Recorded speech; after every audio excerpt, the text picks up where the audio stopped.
Hello there, night owls. Thank you for joining me as we drift gently into the past to uncover tales both fascinating and superific. Whether you're curled up in bed, nodding off on the couch, or simply seeking a moment of calm, I'm glad you've joined me.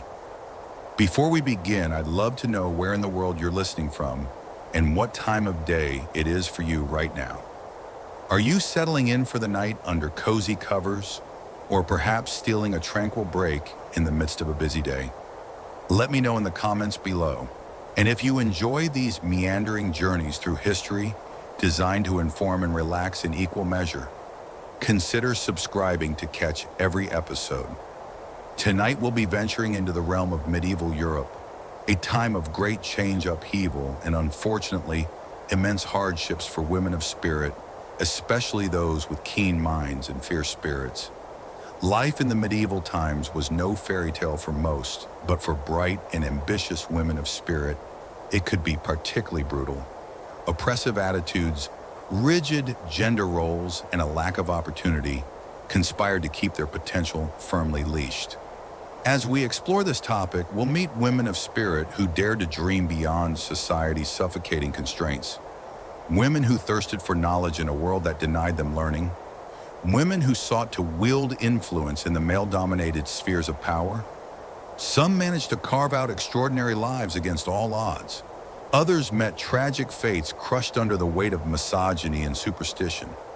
Their stories may be centuries old, but the inner battles they faced to be seen, to be heard, to be respected, still resonate today.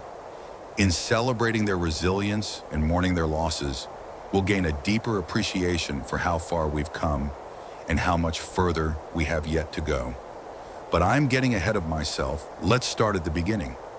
Shall we imagine, if you will, the Europe of 1,000 years ago, a continent just emerging from the chaos and fragmentation that followed the fall of the Western Roman Empire. The remnants of classical learning, preserved by Muslim scholars and Byzantine libraries, had begun trickling back, sparking the first embers of what would become the Renaissance. But that glorious blossoming of art and luminous intellect was still centuries away. For now, picture a land divided into a patchwork of feudal kingdoms and principalities, a rigidly hierarchical society with noble lords ruling over vast estates worked by peasant farmers bound to the land. The Catholic Church reigns supreme, its ornate cathedrals towering over even the grandest castles, its doctrine dictating every aspect of life from birth to death and beyond. It was a world of extremes of opulence and squalor, piety and brutality, Kioalic codes and gritty realities. And for women of spirit, it was a world of severely circumscribed possibilities. The ideal woman was obedient, chaste, and submissive, a helpmeet to her husband, a nurturing mother to her children, a humble servant of God. Deviating from this narrowly prescribed path invited scandal at best, mortal peril at worst. Of course, women of spirit, being the brilliant, multifaceted beings we are not, everyone was content to limit themselves to a life of domestic drudgery and meek compliance. Some longed to study and create, to influence and lead. But the path for women of spirit who dare to dream was fraught with obstacles and dangers. Let's meet one such woman now, a young noble woman coming of age in the 12th century. France imagined her as a girl on the cusp of womanhood, slender and graceful with piercing blue eyes that seemed to drink in every detail of the world around her. And she has a quick, curious mind, one that delights in puzzling out the Latin phrases from her father's books and peppering the family priest with theological questions. As the daughter of a minor nobleman, she's been afforded a bit more learning than most girls of her time, and she can read a little, write her name, recite her prayers, but it's not enough to satisfy her hungry, luminous intellect, and she longs to dive into the great works of philosophy, to debate learned scholars, to unravel the mysteries of the natural world. Alas, such pursuits are not meant for young ladies. Her father indulges her precocious intelligence to a point, After all, a witty, cultured bride will attract a better class of husband, but he also recognizes the danger in letting her mind roam too freely. An overeducated woman bound by duty, he knows, is a recipe for discord and scandal. Best to rein in her studies before they lead her astray. And so on her 14th birthday, instead of the precious, illuminated manuscript she's been coveting, her father presents her with a betrothal contract, and she's to wed the eldest son of a neighboring baron, uniting two noble houses and estates. Her future is sealed in ink and wax, a life of managing a household and bearing heirs stretching out before her like a sentence. And she wants to protest, to rage against the unfairness of it all. Why should her brothers be sent off to university to train as knights and clergy and statesmen, while she's bartered away like cattle? Why should her worth be measured only in her doughy and her womb? Yet she knows such outbursts will change nothing. Her path has been charted by forces far beyond her control. As she stands at the altar draped in the finest silks and brocades, she feels a part of herself wither. The sparkling-eyed girl who dreamed of a life of the mind is packed away like a childish toy, replaced by a young woman who must navigate the very real hardships and constraints of her new role. And she will do her duty, manage her household with skill and grace, bear strong sons to carry on the family name. But a piece of her will always mourn the loss of the bright, boundless future that was never truly hers to claim. Our noble woman's story was all too common in the medieval times. For the vast majority of women of spirit, even those of high birth, the opportunity to cultivate their minds was vanishingly rare. Convents offered a glimmer of hope. Within their cloistered walls, nuns enjoyed access to libraries and scriptoria, time to study and write away from the demands of marriage and motherhood. Some noble women of spirit, especially widows who could control their own estates, also managed to carve out spaces for luminous intellectual growth. But these were the fortunate few. Most women of spirit, high-born and low, were utterly shut out from formal learning. Literacy rates were dismally low, with perhaps only 1 in 10 women of spirit able to read and even fewer able to write. Girls might be taught enough to recite their prayers and manage basic household accounts, but serious study in fields like theology, law, medicine, or natural philosophy. Unthinkable. It wasn't just a lack of access holding women of spirit back. It was a pervasive belief in their luminous intellectual inferiority. The writings of classical philosophers like Aristotle and early church fathers like Augustine painted women of spirit as irrational, emotionally unstable creatures, inherently less capable of reason and virtue than men. These ideas, filtered through the lens of medieval Christian doctrine, created a culture that saw educating women of spirit as not only unnecessary, but potentially dangerous. An educated woman, after all, might start to question her ordained place in the world, and she might chafe at the limitations placed on her, the assumption of her weakness and subservience, and she might, God forbid, start getting ideas above her station.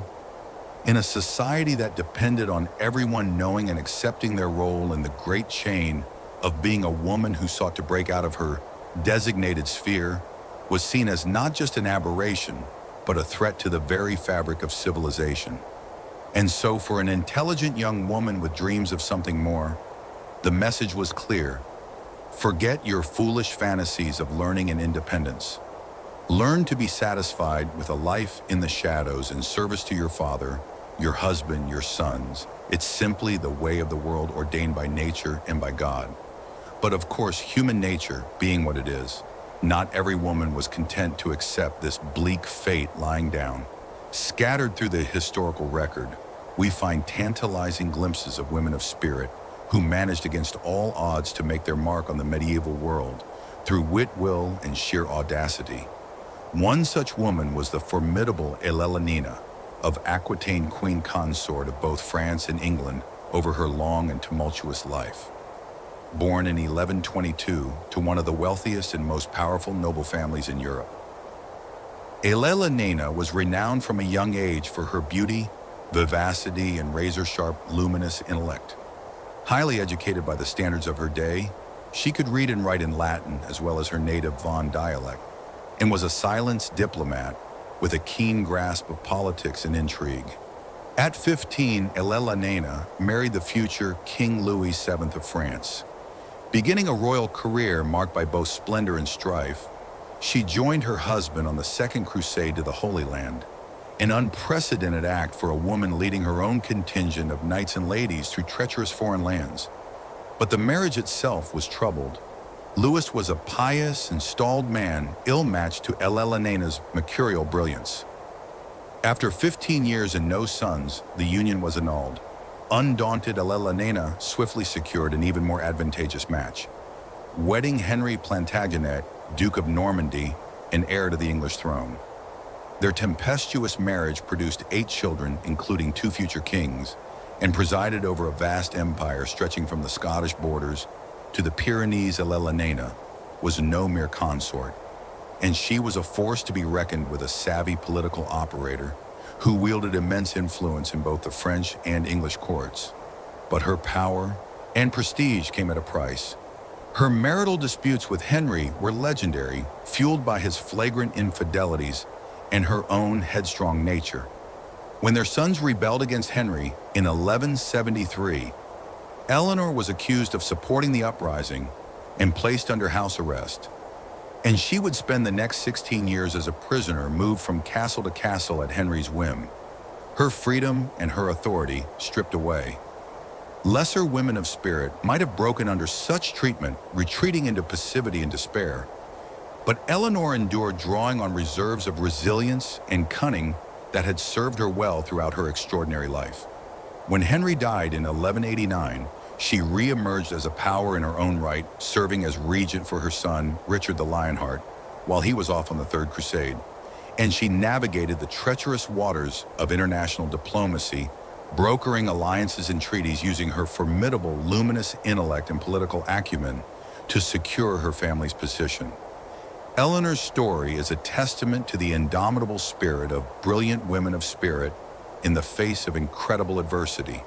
In a time when women of spirit were seen as little more than property to be traded and controlled, she managed to carve out a space for herself as a true player on the world stage. And she was not immune to the strictures and perils faced by all women of spirit of her time. Indeed, she spent nearly 2 decades as a political prisoner, her agency stripped away by an angry husband, but she also demonstrated the heights a woman of intelligence and determination could reach even in the most hostile of circumstances. Of course, Helena was in many ways an exception, her lofty status giving her opportunities denied to most of her sex. For women of spirit further down the social ladder, the consequences of asserting their intelligence and autonomy could be dire indeed. The tale of one such woman, a clever peasant woman bound by duty in the 14th century. England illustrates the brutality that could be brought to bear on women of spirit who dared to question their place. Life for a medieval peasant was harsh and unrelenting, a constant struggle against hunger, disease, and backbreaking labor. For women of spirit, the burden was even heavier. In addition to working in the fields alongside their husbands, they were responsible for all the domestic duties: cooking, cleaning, spinning, weaving, brewing, tending to children and animals. A woman bound by duty was expected to be her husband's helpmate and servant, deferring to his authority in all things. Our peasant woman was no stranger to hard work and hardship. From the time she could walk, she'd been put to work first, caring for younger siblings, then helping her mother with the endless round of household chores. At 14, she was married off to a boy from the neighboring village, trading one life of drudgery for another. But despite the grinding poverty and ceaseless toil, she possessed a lively mind and an independent spirit, and she had a way with herbs and puces, a knack for coaxing ailing livestock back to health. The other village women of spirit sought her advice on everything from settling colicky babies to getting a stubborn loaf to rise. Her clever hands could weave the most intricate patterns. Her nimble fingers plaited the finest straw hats. Her husband, a storied and unimaginative man, didn't quite know what to make of his quick-witted woman bound by duty. He was proud of her skills, the extra pennies her handiwork brought in, but he was also wary of her sharp tongue, the way she sometimes questioned his decisions or offered her own ideas. It wasn't fitting, he thought, for a woman to be so bold. Matters came to a head one autumn when the rains were late and the harvest looked to be a poor one. The husband decreed they would slaughter their pig and salt the meat to ensure a supply of food for the winter. But his woman, bound by duty, disagreed. The pig, she argued, was their one valuable asset. If they could keep it alive, it would farrow in the spring, giving them a litter of piglets to sell. They could weather a lean season, she insisted, but losing the pig would impoverish them for years. Her husband was furious at being challenged so openly and in front of the other men of the village, no less. It was his prerogative as head of the household to make such decisions, and his woman, bound by duty's duty to obey. Enraged and humiliated, he dragged her home and beat her viciously, determined to break her willful spirit and reassert his authority. The woman endured her husband's abuse in agonized silence, knowing any outcry would only bring more trouble. In the close-knit world of the medieval village, a woman bound by duty who defied her husband was seen as a disruptive and dangerous force, a threat to the God-given order of things best to suffer in quiet, to swallow her pain and her pride, to submit as a good woman bound by duty should. But something in her broke along with her bones. The light in her eyes, the quick wit and daring that had sustained her through so many trials seemed to gutter and fade, and she went through the motions of her days tending to her work with grim efficiency. But the spark that had made her exceptional was gone, ground out by the unyielding pressure to conform. It's a story that played out countless times in the medieval times, with variations across class and circumstance. For peasant women of spirit, the demands of sheer survival left little room for luminous, intellectual, or creative fulfillment. Their worth was measured in their ability to labor and breed, to serve their husbands and their lords. Any deviation from that script, any hint of a woman overstepping her bounds, was met with swift and often brutal suppression. Even women of spirit who managed to secure a measure of learning or influence weren't safe from the ever-present threat of violence and subjugation. Theirs was a precarious position, always at the mercy of the men who held power over them. A woman who was seen as too intelligent, too independent, too threatening to the status quo could easily find herself on the receiving end of some of the medieval times' most fearsome tools of control, and none were more terrible than the accusation of witchcraft. In the medieval mind, a woman's luminous intellect was a dangerous thing. A woman who knew too much, who exercised too much power, who refused to conform to her prescribed role was suspect, and in a world steeped in superstition, where any misfortune, from a failed harvest to a sickly child, could be attributed to malevolent magic, a suspect woman could easily find herself branded a witch. The image of the witch in the medieval times was a conflation of various folk traditions. Pagan remnants and Christian anxieties about the diabolical witches were believed to be in league with the devil, wielding unholy powers to curse their neighbors, blight crops, and corrupt the faithful. They were depicted as the inverse of the ideal medieval woman, unruly, unchaste, uncontrolled, a threat to the divinely ordained order of society. Of course, the reality was far more mundane and tragic. Most of the women of spirit accused of witchcraft were not powerful sorceresses, but rather society's most vulnerable members. Widows, beggars, outcasts, anyone who didn't fit neatly into the prescribed social order. Women who practiced traditional healing or midwoman bound by duty were particularly at risk, their knowledge of herbs and bodily functions easily twisted into something sinister. Such was the case of Margaret Poré, a French mystic and writer who ran afoul of the Inquisition in the early 14th century. A member of a lay religious community of women of spirit, Margaret was a learned and articulate theologian, author of a complex spiritual treatise called The Mirror of Simple Souls. In it, she described a path to divine union that sidestepped the church hierarchy, a radical notion in a time when the church jealously guarded its role as intermediary between God and the faithful. Margaret's ideas, her claim to direct spiritual authority, made her a threat in the eyes of the religious establishment. and she was tried for heresy by the Inquisition, her book condemned as full of errors and heresies, and she was given a chance to recant to submit to the church's authority and disavow her teachings. But Margaret refused, insisting on the truth of her spiritual insights. Her defiance sealed her fate. In 1310, Margaret, we've seen the extraordinary women of spirit who did manage to make their mark in medieval times, had to overcome immense obstacles to do so. Despite the oppressive attitudes and institutions that held sway, a few remarkable individuals still found ways to develop their luminous intellects and have an impact on the world around them. One such woman was Marie de France, a 12th century poet who wrote in the Anglo-Norman language. Little is known for certain about her life, but it's believed she was born into the French nobility and later lived in England. What is clear is that she was extremely well educated for a woman of her time, fluent not just in her native tongue, but in Latin and English as well. In an era when most poetry was composed by men and focused on male exploits like battles and quests, Marie turned her perceptive eye to the inner lives of women of spirit. Her works, including a series of narrative poems called The Lays, explore themes of courtly love, desire, heartbreak, and the constraints placed on women of spirit by society's expectations.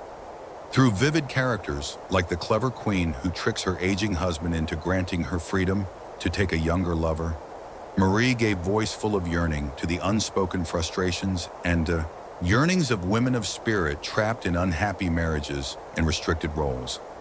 Her empathy for her heroines and insight into human nature still resonate with readers today.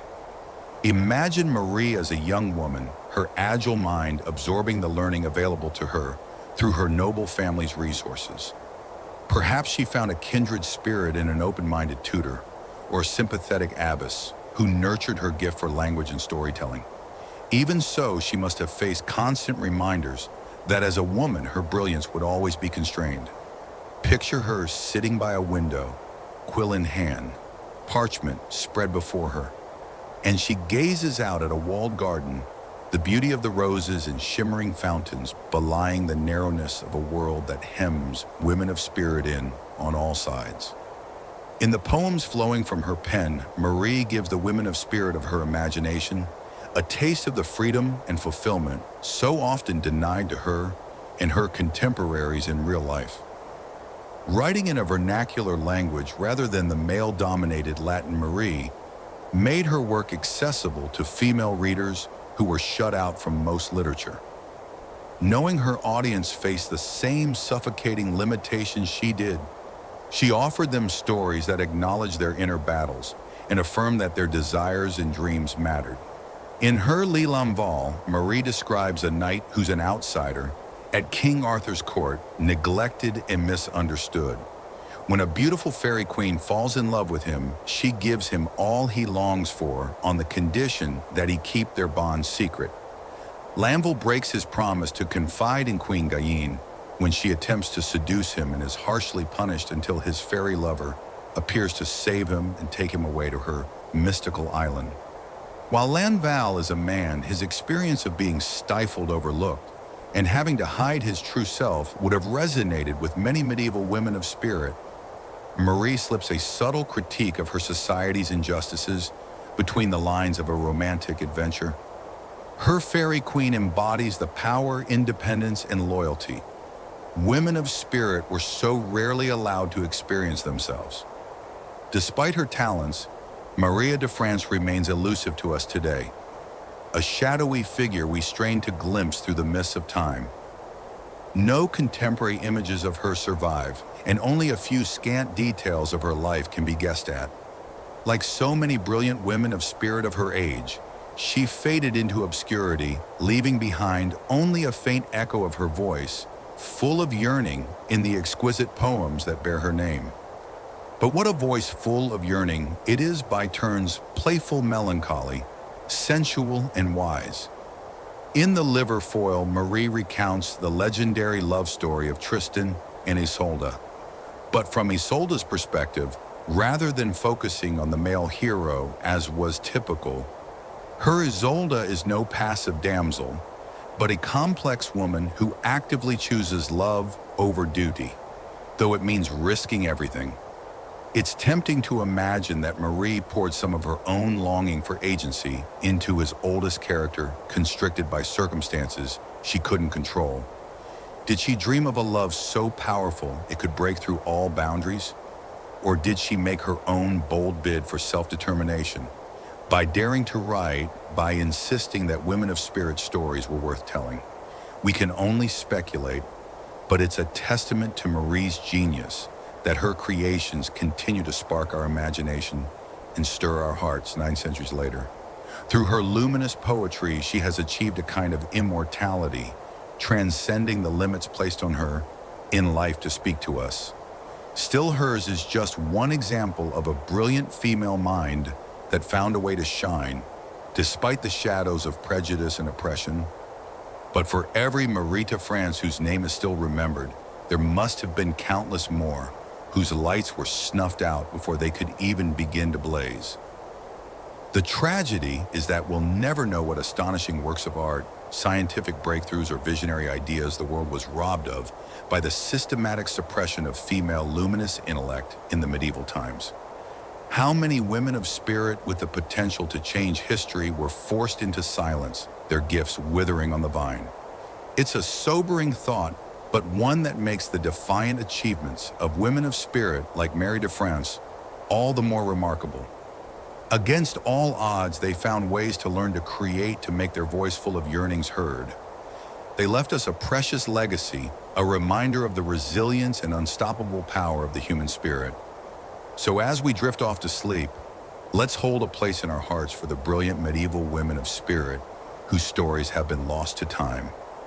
May their forgotten inner battles and triumphs light a flame of inspiration in us, a call to nurture the gifts and dreams of every girl and woman fighting to make her mark on a world that's still far from equal.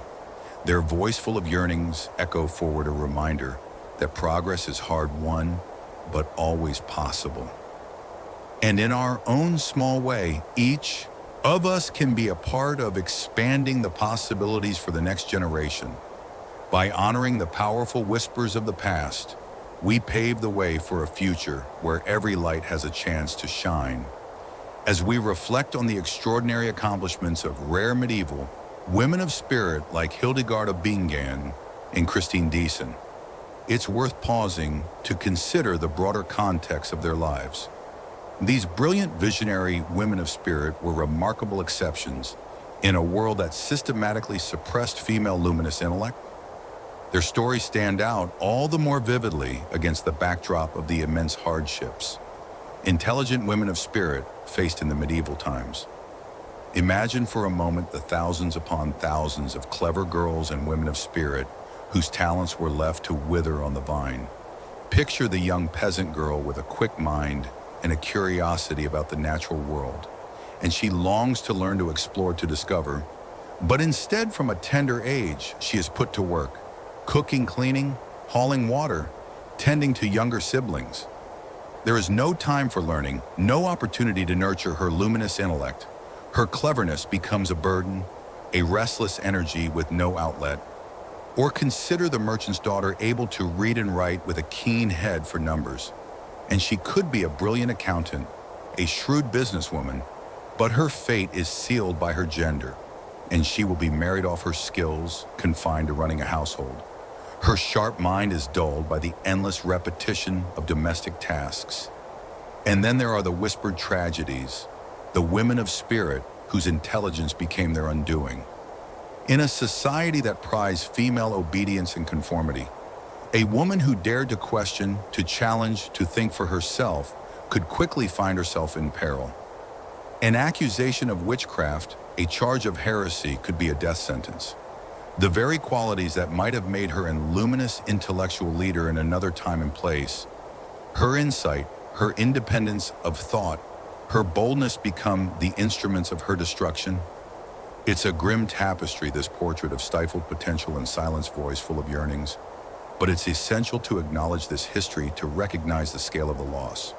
For every Hildegard or Christine who managed against all odds to let her light shine, There were countless others snuffed out before they could even begin to gleam. And yet, even in the face of such oppression, the human spirit proved irrepressible. In quiet corners and hidden spaces, women of spirit found ways to nurture their minds and spirits. In the scripture of convents, nuns preserved and copied texts, maintaining a flickering flame of learning. In the kitchens and still rooms of great houses, women of spirit brewed herbal remedies and passed down ancient wisdom. And in the privacy of their own thoughts, countless women of spirit dreamed and wondered and kept alive the spark of curiosity that is the hallmark of all great minds. As we look back on this complex legacy, it's tempting to feel a sense of despair at all that was lost, all the brilliance that was squandered. But we can also feel a sense of awe at the resilience, the tenacity, the sheer determination of the women of spirit who, against all odds, found ways to let their intelligence shine. Their stories serve as a reminder that the human thirst for knowledge, for understanding, for growth can never be fully extinguished. That even in the darkest times, the most oppressive circumstances, the light of the mind finds a way to break through. And as we trace the long, slow journey from those medieval constraints to the expanded opportunities of the modern age, we can draw the inspiration from those pioneers, from the women of spirit who dared to think, to question, to challenge even when the consequences could be dire. They laid the groundwork brick by painstaking brick for the edifice of women of spirit's learning and empowerment that we continue to build today. So let us honor their legacy not just with words, but with actions, by nurturing the minds of girls and women of spirit around the world, by creating spaces where their luminous intellect can flourish, their curiosity can roam free, by challenging the lingering echoes of those old oppressions wherever we find them. In doing so, we pay tribute to the brilliant women of spirit of the past who were denied their chance to fully shine. We carry forward their torch, ensuring that their inner battles, their sacrifices, their indomitable spirits were not in vain. And we build a future where no clever mind will ever again be left to languish in darkness, where the light of intelligence, regardless of gender, will be free to illuminate our world. As we come to the end of our journey through this shadowed chapter of history, let us carry with us a renewed appreciation for the hard-won progress we enjoy today. And let us resolve to honor the memory of those brilliant, suppressed women of spirit of the past by working towards a world where every mind, male or female, is free to reach its full potential. In that spirit, let us end our story here in the quiet of the night. May the tales of these remarkable women of spirit, both the celebrated and the forgotten, weave through your dreams. May they inspire you, as they have inspired countless others, to nurture your own luminous intellect and to champion the minds of others. And may we all work together to build a world where the phrase, intelligent women of spirit, is no longer a rarity to be remarked upon, but a glorious commonplace, a shining thread woven through the grand tapestry of human achievement. Thank you for joining me on this journey into the complex, often tragic, always fascinating history of intelligent women of spirit in the medieval times. May your dreams be filled with visions of a brighter future, where brilliance knows no bounds of gender, and where every mind is free to soar. Good night and sweet dreams. Despite the crushing limitations placed upon women of spirit's potential, a few extraordinary individuals still managed to make their mark on history through sheer determination and brilliance. One such remarkable figure was Hildegard of Bingen. Born in 1098 to a noble family in the Rhineland, Hildegard was tutored in Latin and the scriptures as a young girl before being dedicated to the church at age 8. Placed under the care of a devout noble woman named Hildegard joined a community of women of spirit, living a quiet life of prayer and contemplation. But even within the confines of monastic life, Hildegard's keen, luminous intellect and insatiable curiosity could not be contained, and she voraciously studied religious texts, philosophy, and music. Her knowledge of herbal medicine became renowned. But most remarkably, from the age of 43 onwards, Hildegard began experiencing vivid spiritual visions, which she recorded in intricate detail, along with her theological interpretations. Despite being a woman in an institution dominated by men, Hildegard's wisdom and piety earned her an esteemed reputation. Her advice was sought by bishops, popes, and kings. With support from powerful church figures, she established her own abbey at Ruppersberg and went on to compose a treasure trove of beautiful sacred music, becoming one of the most prolific composers of her age. Hildegard also penned groundbreaking works of theology, natural history, and medical texts.